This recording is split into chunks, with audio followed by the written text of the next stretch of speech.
Saludos cordiales a todos mis compañeros de estudio, en este caso, muy respetuosamente, a la profesora Migdelis Rojas del subproyecto Derecho Romano II de la Universidad Nacional Experimental de los Llanos Occidentales Ezequiel Zamora Unellés, Barinas, Venezuela.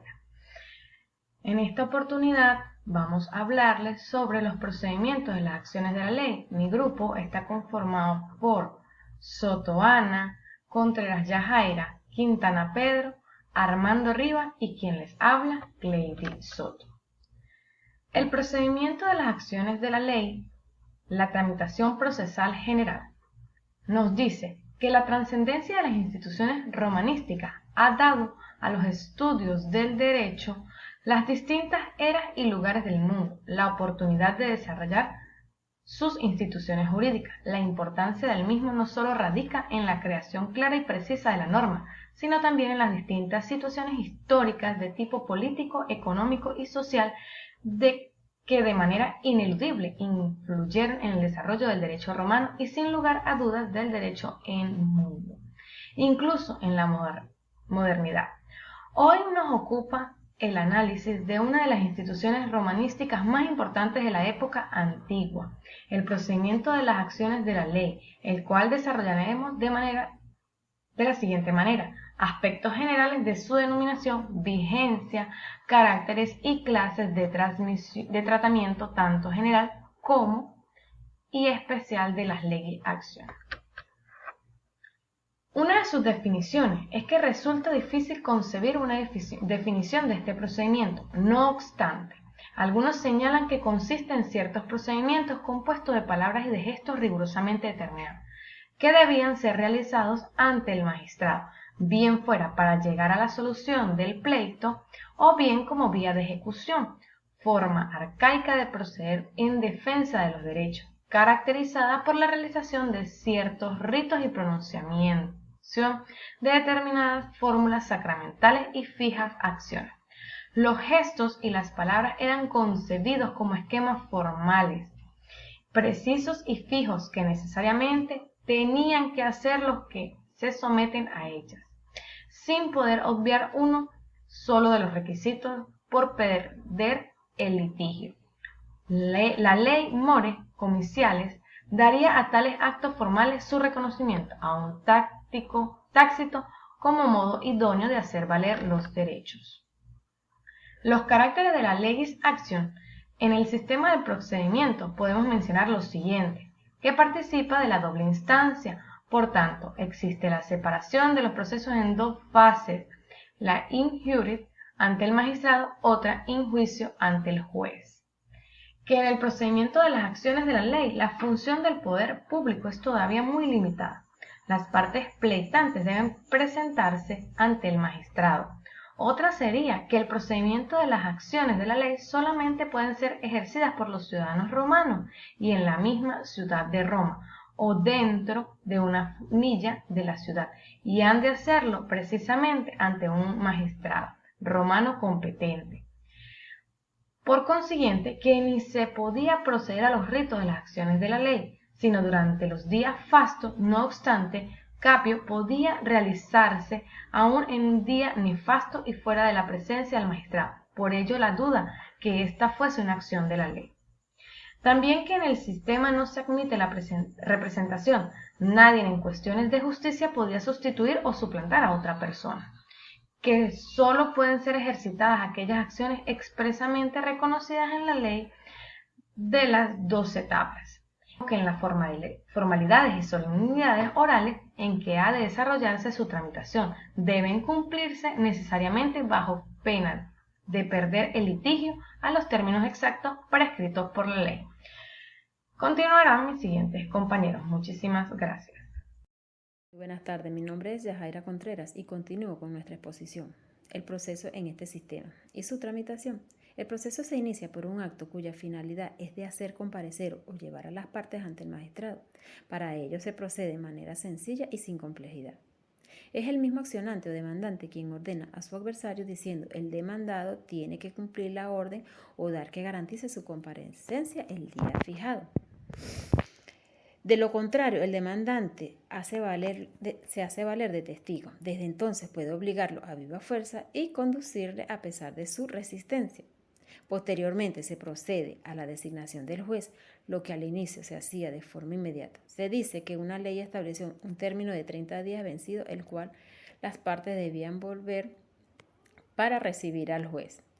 El tratamiento procesal general. Este procedimiento de las acciones de la ley o las leyes actius se desarrollaron en dos fases. La fase iure. La primera de estas fases ante el magistrado, donde las partes con rigurosas formalidades en los gestos y las palabras establecidas por la ley exponían sus expresiones y preparaban el negocio, no pudiendo el magistrado variar nada.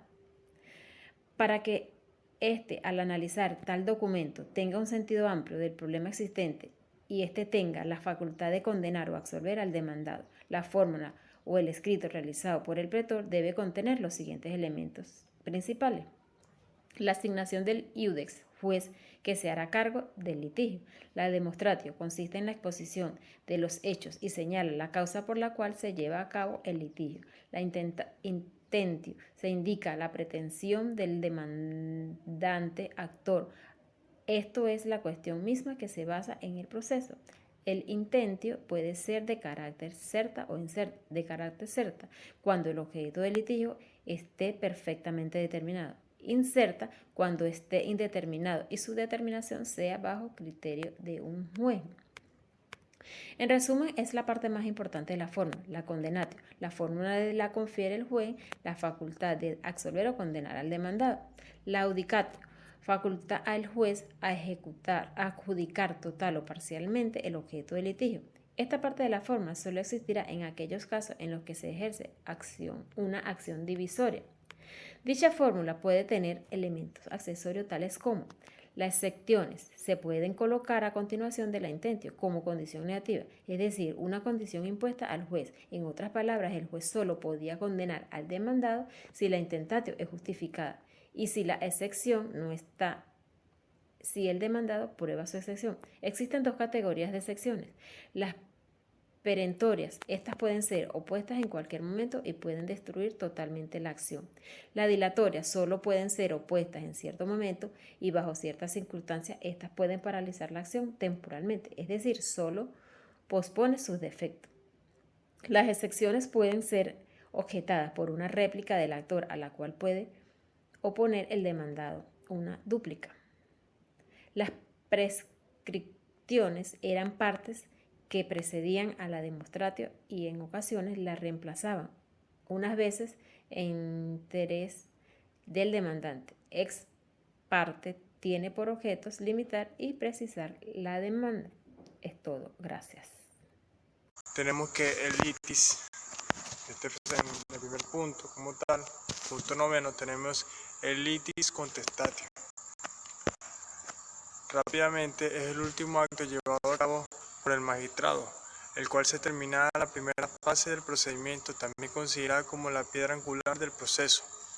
Es la aceptación de las fórmulas por el actor y el demandado.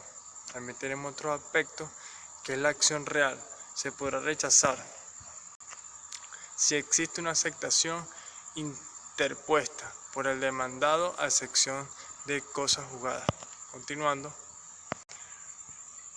También tenemos el siguiente aspecto, el siguiente punto, fase apud ludicem ante el juez. Decimos que conceptualmente es el derecho romano. En el derecho romano es la fase procesal apud iudicem, tiene su inicio con el término de la itis contestatio, cuando la intervención del magistrado ha concluido, un asunto pasa a mano del juez. Aquí se puede ver, muy importante, el magistrado termina la sesión y le da el paso al juez.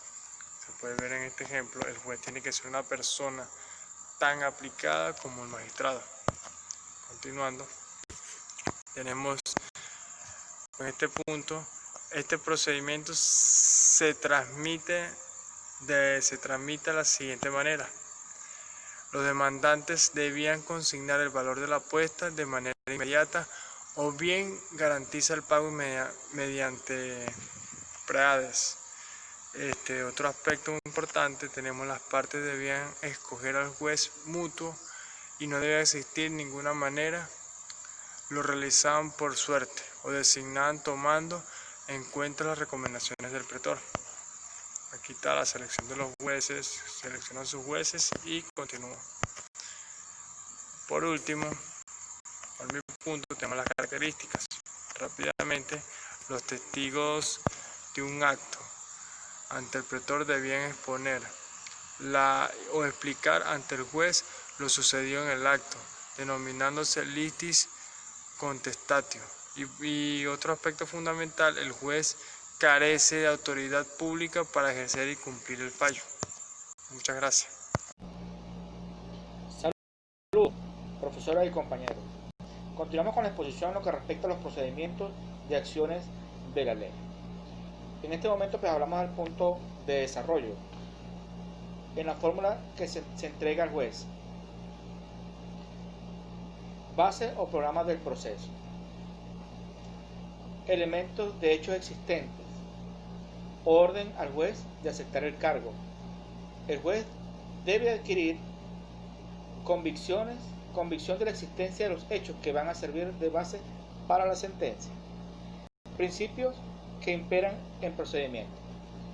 Bilateralidad de la audiencia. Ambas partes tienen derecho a ser oídas por el juez. Oralidad. El juicio es verbal, salvo la fórmula, todo lo demás es de palabra. Inmediación. Las partes se dirigen directamente al juez.